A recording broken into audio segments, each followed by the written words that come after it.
অনুভৱ তোমাৰ বাবে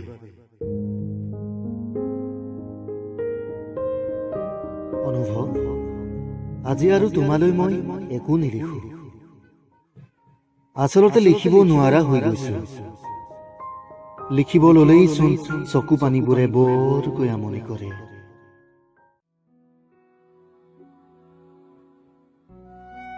তুমি যে কৈছিলা মই ওচৰত থাকো বা দূৰত থাকো, মোৰ ভালপোৱা কিন্তু সদায় তোমাৰ কাষতে থাকিব। বৰকৈ মনত পৰিছে আজি জানা। তোমাৰ প্ৰতিটো শব্দই মোৰ মনত আছে।